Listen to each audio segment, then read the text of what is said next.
tremendously important area. Perhaps the most common of all, what I call self-imposed curses. People pronounce curses on themselves. In Genesis chapter 27, we have the story of how Isaac was going to bless Esau, and the mother, Rebecca, who was the first Yiddish mama, if you know what a Yiddish mama is, switched them, and she got Jacob acting like Esau and claiming the blessing.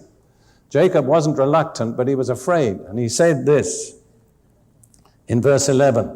Jacob said to Rebekah, his mother, "Look, Esau, my brother, is a hairy man, and I am a smooth-skinned man.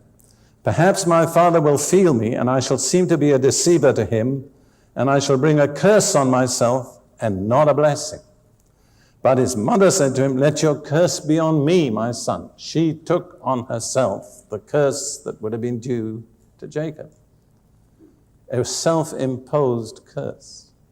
Now, if you go to the end of the chapter, just the last verse, you find Rebekah beginning to use very negative language about herself. Rebekah said to Isaac in verse 46, "I am weary of my life because of the daughters of Heth. If Jacob takes a wife of the daughters of Heth, like those who are daughters of the land, what good will my life be to me? I'm tired of living. What's the good of living?" That's a typical statement by somebody who's under a curse, you see. Never permit yourself to say that. Don't make negative statements about yourself. Don't say, "I'll never be able to do this. I never succeed. I'm no use. I'm a failure. I just can't take it anymore." And then you go on and you say, "I wish I were dead. I'd be better off dead." Do you know what you're doing? You're inviting the spirit of death. And he doesn't take many invitations. Ruth and I have dealt with countless people who needed to be delivered from the spirit of death because they'd invited it. They'd imposed a curse upon themselves. And we've learned one beautiful verse that has helped hundreds of people. And I'll share it with you. Psalm 118, verse 17. "I shall not die, but live and declare or proclaim the works of the Lord." If you have made a negative remark about yourself, if you have imposed something negative on yourself, you need to revoke it by the positive. You see, as a remarkable example, you know that Peter denied 3 times he knew the Lord. Later on, after the resurrection, beside the Sea of Galilee, Jesus had a personal talk with Peter. And 3 times he said, "Do you love me?" He made Peter affirm 3 times that he loved him. Why did he do that? Because Peter had to revoke the negative statements he'd made before the crucifixion. See? So if we've said something negative and brought some dark shadow over us, we need to revoke the negative and replace it by the positive. And this verse is a perfect one. "I shall not die."